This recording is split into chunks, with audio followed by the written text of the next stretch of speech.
আসসালামু আলাইকুম, welcome back to my channel. দর্শক বন্ধুরা, চলে আসলাম সুন্দর একটি লেস ডিজাইন নিয়ে। ডিজাইনটা যেমন সিম্পল তেমনি কিন্তু দেখতে সুন্দর, আর যে কেউ দেখলেই কিন্তু এই ডিজাইনটা তৈরি করে নিতে পারবেন।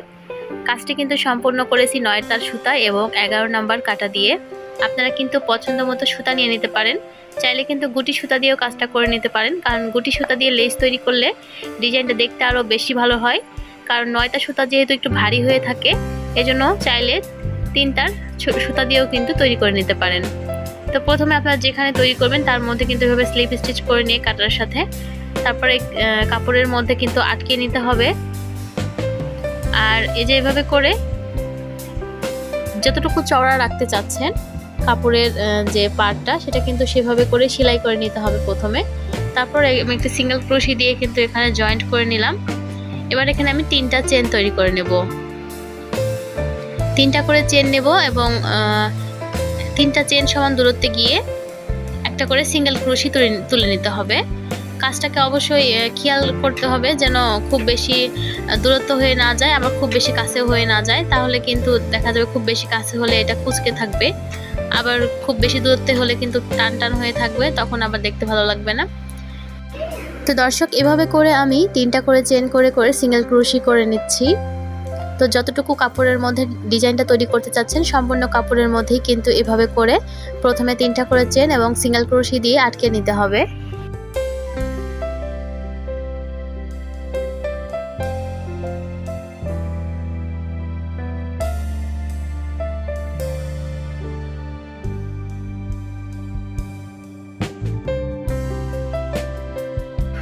দর্শক, এভাবে করে সম্পূর্ণ কাপড়ের মধ্যে আমি 3টা চেন এবং সিঙ্গেল ক্রোশি করে আটকে নিয়েছি। তো লাস্ট প্রান্তে এসে আবার আমি কাজটাকে ঘুরিয়ে নিলাম।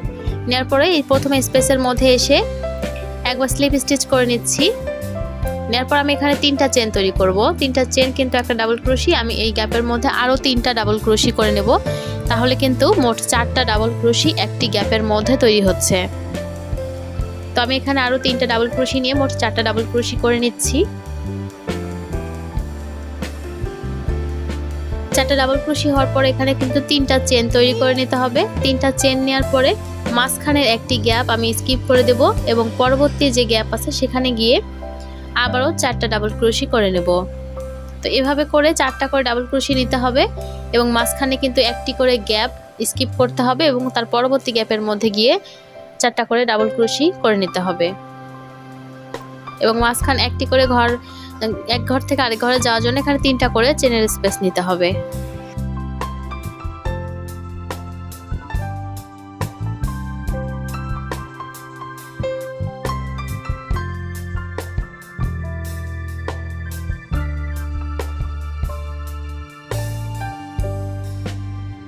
দর্শক, এইভাবে করে আমি এই রাউন্ডটাকে সম্পূর্ণ কমপ্লিট করব। ফিরে আসলাম রাউন্ডটা কমপ্লিট করে। আমি এখানে এবার চেন তৈরি করে নিচ্ছি। লাস্টে এসে আমার 4টা ডাবল ক্রোশি হয়েছে। এখানে আমি প্রথমে 3টা চেন করলাম, এটা এক ডাবল ক্রোশি থাকবে এবং 3টা চেন করে নিলাম এক্সট্রা গ্যাপের জন্য। তো এখন মোট 6টি ডাবল চেন করে নিয়েছি। এবার এই গ্যাপের মধ্যে এসে আমি আবার 4টা ডাবল ক্রোশি করে নেব। প্রথম যে গ্যাপ সেখানে 4টা ডাবল ক্রোশি নিচ্ছি। তো এবারও কিন্তু এক ঘর থেকে আরেক ঘরে যাওয়ার জন্য মাঝখানে 3টা করে চেনের স্পেস রাখতে হবে। প্রত্যেকটা গ্যাপের মধ্যে গিয়েই কিন্তু 4টা করে ডাবল ক্রোশি নেব এবং মাঝখানে 3টা করে চেনের স্পেস। এভাবে করে আমি এই রাউন্ডটাকেও সম্পূর্ণ কমপ্লিট করে নেব।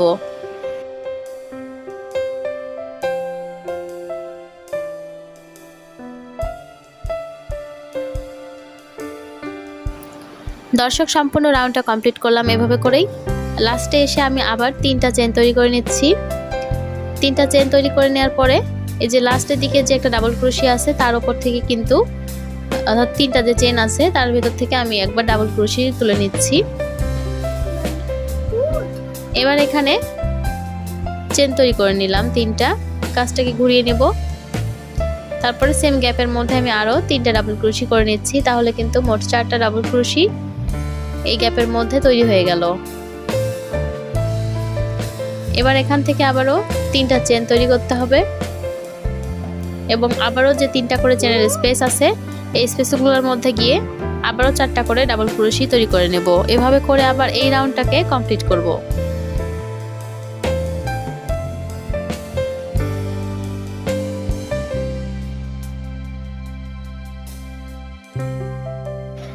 দর্শক, এভাবে করে আমি এই রাউন্ডটা কমপ্লিট করলাম। ডিজাইনটা কিন্তু তৈরি করা অনেক সহজ, আপনারা কিন্তু একবার দেখলেই পারবেন। আমি আবার এখানে দুইটা চেন করলাম, একটা সিঙ্গেল ক্রোশি সমান দুইটা চেন করে আমি প্রথম যে গ্যাপ আছে 3টা চেনের গ্যাপ, এই গ্যাপের মধ্যে এসে প্রথমে দুইটা ডাবল ক্রোশি নেব, দুইটা চেন করব এবং সেম গ্যাপের মধ্যে আবারও দুইটা ডাবল ক্রোশি নেব। এবার এখান থেকে এক ঘর থেকে আরেক ঘরে যাওয়ার জন্য দুইটা করে চেন নেব এবং আবারও 3টা চেনের গ্যাপের মধ্যে এসে প্রথমে ডাবল ক্রোশি নেব দুইটা, মাঝখানে দুইটা চেনের স্পেস নেব এবং আবারও দুইটা ডাবল ক্রোশি নেব, অর্থাৎ 4টা ডাবল ক্রোশি নিয়েছি, মাঝখানে দুইটা করে চেনের স্পেস রাখছি। ফিরে আসছি এই রাউন্ডটাকে এইভাবে করে কমপ্লিট করে। দর্শক, এভাবে করে রাউন্ডটা কমপ্লিট করলাম। লাস্টে এসে আমি একটি চেন করে নিব এবং লাস্ট ডাবল ক্রোশির ওপর থেকে একবার ডাবল ক্রোশি করে নিচ্ছি। এবার আমি এই কাজটিকে আবার ঘুরিয়ে নিচ্ছি এবং এই গ্যাপের মধ্যে থেকে আমি একবার একটা সিঙ্গেল ক্রোশি তুলে নেব। এখানে একটা সিঙ্গেল ক্রোশি নেওয়ার পরে এবার এখান থেকে যে দুইটা চেনের গ্যাপ আছে, এই দুইটা চেনের গ্যাপের মধ্যে এসে ডাবল ক্রোশি নেব। তো এই গ্যাপের মধ্যে আমি মোট 6টি ডাবল ক্রোশি করে নিচ্ছি।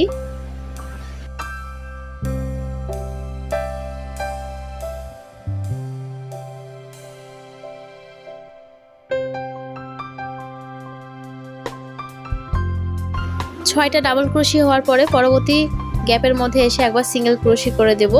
আবারও এখান থেকে এই পরবর্তী গ্যাপের মধ্যে 6টি ডাবল ক্রোশি। এভাবে করে প্রত্যেকটা গ্যাপের মধ্যে 6টা করে ডাবল ক্রোশি হবে এবং পরবর্তী দুইটা চেনের গ্যাপের মধ্যে একবার করে সিঙ্গেল ক্রোশি।